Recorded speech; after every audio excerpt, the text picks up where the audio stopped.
growing school of thought that Prince William is keeping the Buckingham Palace bullying investigation into Meghan Markle into his back pocket to try and stop the duplicitous Duchess from making a royal comeback. Now, I think this is very smart of the Prince of Wales because, trust me, the type of information that is contained in that report would be absolutely terminal in terms of Meghan trying to make any sort of comeback, I think, not just royally, but also commercially. And of course, as part of the peace deal between the British royal family and Meghan Markle, it was agreed that that report would be kept behind lock and key at Buckingham Palace forever. But maybe all bets are off as Harry and Meghan's own attempts to re-ingratiate themselves with the institution that, remember, they described as racist become more deranged by the minute. Here's a discussion about that bullying report on Royal Exclusive. Really interested because we'd heard rumours just after Meghan had joined that all wasn't well behind palace doors, and maybe she wasn't the most liked amongst palace staff. We later learned via the Times story, because these were actually emails sent by Jason Knorf to the private secretary raising concerns. This wasn't just gossip behind the scenes. This was, I'm worried about the treatment of staff, and he's raised it to his superior. But we understand that William and Catherine were aware of this, and this alleged treatment from Meghan to her staff did cause the split, or help cause the split between William and Catherine and Meghan and Harry. Well, I think Samara's right. There's a different style, clearly. She doesn't know how to behave. Catherine adapted to the institution and knows what the unwritten rules are. I do think that Fergie had the same problem. She came into the royal family and she began to be pretty high-minded about things, or high-handed, about things, and that has rapid turnover of staff. And I think one of the reasons that the bullying report hasn't been published, partly to keep a sort of something to hold against the Sussexes, but also because if they published that report, they would then have to sort of say, well, why haven't you investigated other members of the royal family who also were bullying to staff? Rob Shooter from the Naughty But Nice Substack joins me now. Rob, yes, of course there is an argument about that, but the difference is that William and Catherine don't have any skeletons in their closet. So I do think that this report remains a ticking time bomb for Meghan Markle. Oh, absolutely. This is such a smart move. In my former career, I was a publicist for Princess Michael of Kent. If I was a publicist still for the British royal family, I would say this is just a genius move. Not only is it the right thing to do, it is such a smart thing to do. It separates William from his father, who dragged his feet over the investigation of his brother. William is going to prove he's not going to be that guy. Investigating your brother, investigating your brother's wife. I think it's such a really impactful moment. He can show the world here that he will not tolerate nonsense, bullying, bad behavior within his family, even if it means looking at his brother and his wife. I think that this is a win-win, not just for William and Catherine, but for the nation. That there are allegations of really awful behavior. And as we know from Andrew, ignoring awful behavior does not make it disappear. It sits there. It festers. It's like a wound. It gets worse and worse. I think that this would be a really great start for William as the king. And I think it would be a final death nail in the problem that he has, which is going to be Harry and Meghan. Absolutely. And the thing is, he may have to, Rob, I know he hasn't wanted to. I mean, basically what he has wanted is them to go and accept their exile and just do their thing in Hollywood and leave him the hell alone. Because they chose to leave the British royal family the hell alone. But I do think William is increasingly realising that they're not going to do that. It hasn't worked out. And so some dirty tricks on behalf of the British royal family might have to be deployed. Because the thing is, Rob, this sort of nicey, let's try and do a peace deal from King Charles has failed. We can say that now. It has failed. All it has done is embolden Harry and Meghan to act even more appallingly. Yeah, yeah, you're right. I'd argue there's so many parallels here with Andrew. They wanted Andrew to just go away. They just didn't want to deal with him. Send him up to Norfolk and shut up. And he won't. These people don't. Anybody that has ever worked with a bully, anybody that has ever known a bully, knows the only thing that makes a difference is when you confront them. They will never, ever change their behavior. And so what Harry and Meghan have given here is William a gift, an awful gift. And my heart breaks for the people, the young staff, the staff that have been in that office in the palace for a really long time. She treated people really appallingly. It always adds up. We've spoke about American celebrities, my specialty as well as the royals. Ellen DeGeneres, everybody knew she was a bully. Most people knew Diddy. I worked with Diddy, was a bad guy. You can run from it. You can run from it for a year, maybe 2 or 3 years, but it's gonna catch up with you. So this report, it's going to come out. It might not come out soon, but I think that if William grabs this and decides to make this the hill that he's going to die on, it decides to make this his moment to prove to the world that he is a different type of king than his dad. And if he has to investigate his brother, and we know that they're in a bad place, but there's still feelings there. They still are brothers. To do this, I think it'd be so courageous and so smart. And I think the public would really reward him for it. And at the same time, too, it's the right thing to do. You can't pretend she didn't do this. We all know she did. Let's see the proof. Yeah, it absolutely is becoming clearer to the British royal family that transparency in light of what's happened with Andrew Mountbatten Windsor is going to become necessary. So William could argue this is part of transparency, that there is a new broom in the British royal family, and we're not going to hide things. We're not going to cover up bad behavior anymore. So that would almost give him a way in which to potentially do this. Radar Online's done some reporting on this, Rob. I just want to show you this before you come back in. Harry and Meghan Markle destroyed palace working morale and left staff members deeply unhappy to the point of walking away. Prince Harry and Meghan Markle were accused of creating a hostile work environment when she married into the royal family, destroying the bonds that Prince William and Kate Middleton worked so hard to foster, RadarOnline.com can reveal. The demanding duo's harsh treatment led to the resignations of several Kensington Palace staffers, setting the stage for William to divide the royal households to shield his employees from Harry and Markle's reign of terror. A palace insider told Russell Myers for his biography, William and Catherine, the intimate inside story that William and Catherine had built a happy team, which was being actively destroyed daily by Meghan and Harry. Another source called Harry's 2023 spare claim that William pushed him into a dog food bowl and broke a necklace, overblown. The insider said tensions were high and crosswords were exchanged, but William insists there was no physical violence, calling Harry's account a cheap shot. Myers writes the fracas's context is undisputed.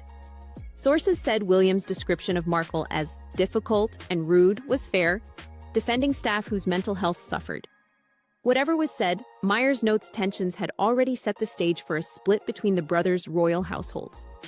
A palace source said William and Catherine fostered a supportive work environment, celebrating staff and allowing time off. They were horrified when former staff moved to Harry and Markle's team were treated badly and acted to address it immediately. Myers writes tensions rose after Harry married Markle, with William and Kate seeing the Sussexes as difficult and toxic. Kate, focused on her 3 children, accepted the inevitability of their 2020 departure from royal duties to California. But Rob Shooter, what's interesting about this is there is just so much more like that to come. There are so many members of the Sussex Survivors Club who were part of the British royal family team who are just ready and waiting. And obviously they can't speak on the record because they're constrained by the Official Secrets Act, but they can continue to brief to reporters at organizations like Radar Online. And of course, it's not just organizations like Radar Online. We've also seen Vanity Fair and Hollywood Reporter Talk about the fact that with the staff members who have worked for Harry and Meghan in America, it's been absolutely terrible, with nuclear behaviour, again, driving some staff members into rehab. So there is worse to come. Oh, it will always come out. It always comes out. I say, if you don't want us to talk about it, don't do it, because it will come out. I think it's time too, though, that Catherine and William took off the gloves. Harry has not given them the same grace. Harry has told all their secrets. Harry has run to the press. Harry has not been subtle. Harry has not been kind about them. And they've bent over backwards. And I think it's a testament to the fact they're decent and they're good people. But I think now, when staff are complaining, instead of being upset, instead of trying to move them into a new job, you have to confront the problem. And the problem here is Harry and Meghan. And I think what's happened with Andrew has really vindicated William. William wanted to deal with this, and he was convinced by his father, by people within the palace, not to deal with his disgraced uncle. He's not going to make that same mistake again. William wants to deal with Harry, and his father and people in the palace have said, don't worry, let's ignore them. They're going to go away. It never does. Andrew, the only silver lining of this really ugly Andrew story is that it has empowered William to trust his own instincts, to trust his own voice. And now I think William is going to act in a way that his dad never could. And Harry should be concerned. You know, I get it. Harry's got away with this for so long. Meghan's got away with it for so long. The day that William snaps, and it's going to happen, I think they'll be really, really shocked. And as bullies, they won't see it coming, but it has to happen now. This is going to be the best way to show everybody, to show the world that there's a new sheriff in town, there's a new king. Gosh, yeah, it would be. It absolutely would be. Go, William. Go on, William. Look, Rob, I wanted to ask your opinion on this work that Princess Carmichael has been doing, comparing and contrasting the engagement interviews of Catherine, the Princess of Wales, with that of Meghan Markle. And they wrote, when asked if they had met the families and the Queen, Markle gives an almost smug answer that implies that meeting the Queen was just another dignitary. Princess Catherine shows vulnerability and relatability, admitting she was nervous to meet Charles and the Queen. I feel like most of us were expecting Markle to admit it was nerve-wracking and not your everyday grandparent introduction, but her ego won't allow it. She conducted herself in this interview as if they were there for her. No, they were there for Harry, and it would have been the exact same thing had he married Chelsea Davy or the salesgirl from TK Maxx. It's very interesting, Rob, looking at these two interviews back to back. So just watch this and then I'll get you to weigh in. Dan Wootton's makes a very specific argument. It suggests that a bullying report concerning Meghan Markle remains a potential instrument of leverage inside the monarchy, and that Prince William may one day use it to draw a hard line not only against alleged past conduct, but against any future attempt by the Sussexes to re-enter royal life on favourable terms. The video frames that possibility as both morally justified and strategically necessary. This reaction is not about personalities. It is about what that argument reveals, how institutions handle unresolved allegations, how families manage internal conflict when it becomes public, and how delayed accountability can become a political problem in its own right. At the heart of the discussion is a simple question. What happens when an institution receives serious internal complaints, but chooses not to resolve them publicly? According to the transcript, the allegations about staff treatment were not merely gossip or palace chatter. They were reportedly formal concerns raised through official channels. If that is true, then the issue is no longer about private friction or incompatible working styles. It becomes an institutional test. A monarchy, like any other enduring institution, depends not only on symbolism, but on the confidence of the people who work within it. Once staff believe that bad behavior is tolerated for reasons of family sensitivity or reputational management, the damage rarely stays contained. And that is where the comparison to Andrew becomes significant. Dan's broader argument is that unresolved problems do not disappear. They accumulate. They fester. They eventually return in a more damaging form. On that narrow point, there is a serious institutional lesson. Delay can feel prudent in the short term, but over time it can look like weakness, evasion, or complicity.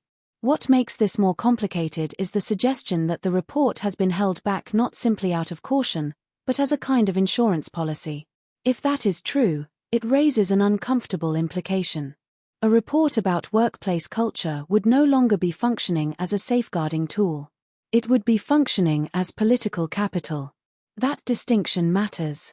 If a report exists to protect staff, improve standards, and set boundaries, then its purpose is administrative and ethical. But if it is stored for future use against a rival faction of the family, then the monarchy risks turning accountability into strategy. And once accountability becomes selective, it loses some of its moral force. This is why the issue is bigger than Harry and Meghan, or William and Charles. It goes to the core of institutional credibility. A serious organization cannot appear to investigate only when it becomes useful, or disclose only when the balance of power changes. If that happens, the public is likely to conclude that the standard is not truth, but timing. I have, yes. A couple of times. Yeah, What was it's that true, like? a couple of times. It's incredible. I think, to be able to meet her through his lens, not just with his honor and respect for her as the monarch, but the love that he has for her as his grandmother. All of those layers have been so important for me, so that when I met her, I had such a deep understanding and, of course, incredible respect for being able to have that time with her. And we've had she's an incredible woman. Again, not necessarily your average meeting. Kate, what was your first impression of the family? Well, I was quite nervous about meeting William's father, but no, he's very, very welcoming and very friendly. So yeah, it couldn't have gone easier really for me. But And meeting the grandmother, the Queen, not again like your average meeting with the grandmother. Was that nervous about that too? Or? well, I first met her at Peter and Autumn's wedding, and again it was in amongst a lot of other guests, and she was very friendly, and no, it was fine. Rob, what did you make of the contrast between those two answers? It couldn't be more telling, could it? Watching those back to back is really, really great. I'm so glad you played that clip. Meghan is meeting the Queen as she thinks an equal, and that's a very American celebrity thing to do. Celebrities in America do not like to bow down to other stars. They like to feel as if they're all part of the same club. I've been backstage at the Grammys and the Oscars, and when celebrities meet celebrities, they all feel like they're in this really elite, really special club. And so that is true with celebrities. What Meghan did again, the mistake she made, is that she wasn't meeting a celebrity. She was meeting the Queen, and she deserved more respect. She deserved more deference. And that is something that American celebrities have quite a difficult time understanding. And so I think Meghan here was pitching that interview right from the beginning. She was pitching it to her American audience, which tells me that from day one, she wasn't staying in Britain. That wasn't her mission. That wasn't her concern. She did very little to really win over the British public, or at least understand them. She wasn't interested in it. Her market, her priority was America from day one. They were never staying there. That interview is the setup of Meghan returning to America as an American royal. She didn't want to be a member of the British royal family. She wanted to import their status, import their celebrity to America. And we see it in that interview. Indeed. Now, look, I wanted to show you a fascinating part of an interview between Andrew Lowney, who is, of course, the author of Entitled. He's going to be here later this week, but that's the big book which really did bring down Andrew. And Andrew Morton, who is a name that a lot of people will recognize from the 1990s. He wrote Diana, Her True Story, the huge royal book that really blew the lid on what was really going on within Princess Diana's marriage to then Prince Charles. And remember, Morton had actually been collaborating with Princess Diana, which was suspected at the time, but only revealed after her death in 1997. But these two are talking in regards to Andrew and a fascinating plot. And it really did make me think, Rob, what we were speaking about in regards to Harry and Meghan, this sort of delusion that can take over more junior members of the family, less senior members of the family, in terms of having these sort of weird plots and daydreams in terms of how they would end up becoming king or queen. And Andrew, this was obviously back when Diana and Charles's marriage was in trouble, also had a secret plot to take over as regent. It's really, really interesting stuff. Listen to this. Relationship between Charles and Andrew, has Charles always been rather paternal towards him or rather exasperated? Never close and not the same kinds of people. He was jealous when Andrew went off into the Falklands War, but that jealousy soon evaporated. And didn't Andrew sort of feel he could do a better job than Charles? That he had this idea that he'd become regent, that Charles would die in a skiing accident or something, and there was this bizarre story. I remember when Diana told me about it, that he was looking forward to taking over as regent and was excited about it. And Fergie was also excited about the whole idea. And so we had this ludicrous situation of, well, having said that, not too ludicrous, because he was probably third or fourth in line at that time, of Andrew being regent and Charles going off into the distance, into the sunset, and Andrew taking over. This was a legitimate theory at the time, and it was spoken of by Diana, by Fergie, and of course by Andrew himself. Yeah, well, I think it's what the psychics were telling them, and they believed the psychics. Yeah, I remember I was actually looking for the exact quotes the other day. I couldn't find them in my papers somewhere, in my extensive interviews with Diana herself. And it's not one of these stories that you think that's made up. It was an absolutely true story that he did think he could be regent. He did think that he could do, as Diana would call it, the top job. When Hugh Lindsay died, Charles almost died then, so it could have happened. And I think that was one of the prophecies, that it would be a skiing accident. Well, actually, the prophecy was it was going to be a car accident. And this is why it makes the hair stand up on the back of your neck, because it's kind of cockeyed accuracy. He was going to die in a car accident and Andrew would take over. And I remember Fergie spoke to her soothsayers, and that's what they said. It was going to be something like September 1991. Rob, isn't that interesting? And so many parallels with the completely mad plans that Prince Harry and Meghan Markle currently have to try and take over as king and queen too. Really interesting. Yeah, it's like the Lion King, isn't it? It's Shakespearean.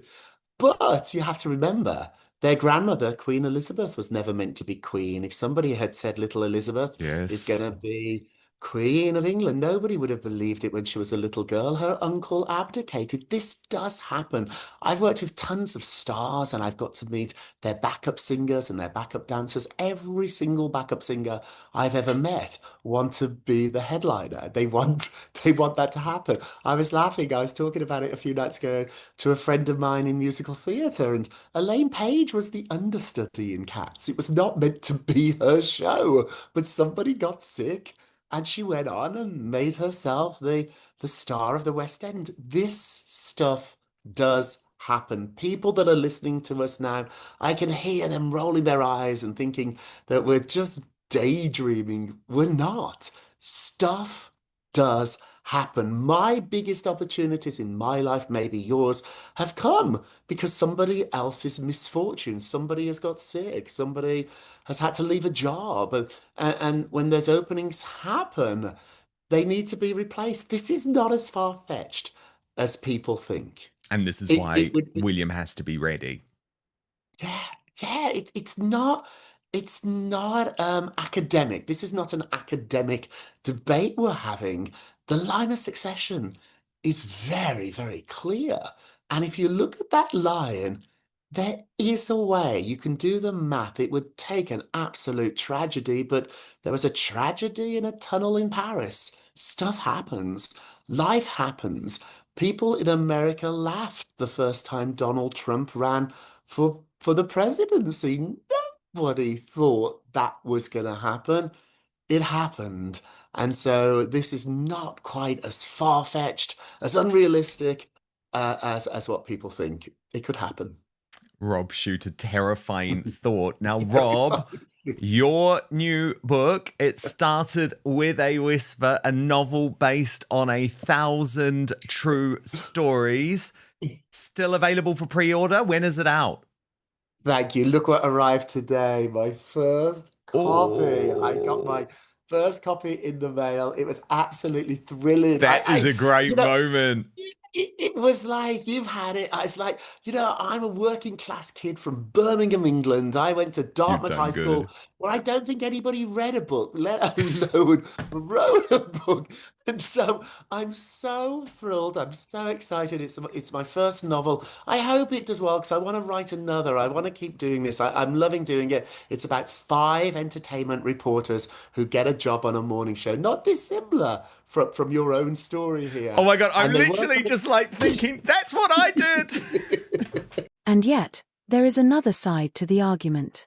Dan's video suggests that William may see the Sussex question differently from his father, not as a family dispute to be managed indefinitely, but as a structural threat that must eventually be confronted. That is plausible. Future leaders often define themselves partly by reacting against what they see as the mistakes of the previous era. In that sense, a tougher William would not simply be punishing past conduct. He would be trying to signal a new model of monarchy, firmer, more disciplined, less willing to absorb internal chaos for the sake of appearances. That would have consequences. It could reassure some people who think the monarchy has for too long avoided difficult decisions. It could also deepen the impression that the institution operates through internal warfare rather than transparent principle. Because once you begin using old reports, old grievances, and old complaints as tools in a larger power struggle, the story changes. It is no longer just about whether certain alleged behavior occurred. It becomes about who controls the narrative, who gets protected, and who gets exposed. There is also a human cost here that should not be overlooked. If staff members genuinely suffered, then their experience should not be reduced to a future chess move between royal households. Their complaints should not exist merely as a file in reserve. If the allegations were serious enough to investigate, then the ethical question is whether they were handled in a way that served those affected, not merely the long-term interests of the institution. And that may be the central weakness in the argument presented in the video. It is strong on tactics, but less clear on principle. It assumes that a future release of damaging material would automatically be a sign of strength. But strength, in institutional terms, is not only the willingness to act. It is the willingness to act consistently, fairly, and for reasons that are intelligible beyond factional advantage. So what are we really looking at? Possibly this, an unresolved episode that now sits at the intersection of family rupture, workplace ethics, succession politics, and public trust. If Prince William does eventually move toward greater transparency, it may well be welcomed by those who believe the monarchy has avoided difficult truths for too long. But if that transparency appears selective, retaliatory, or conveniently timed, it could solve one legitimacy problem while creating another. The monarchy's challenge is not simply to prove that it can be tough. It is to prove that it can be fair. Because in the end, institutions are not judged only by what they conceal, or by what they reveal. They are judged by why they do either and whether the public believes the motive is duty, not advantage.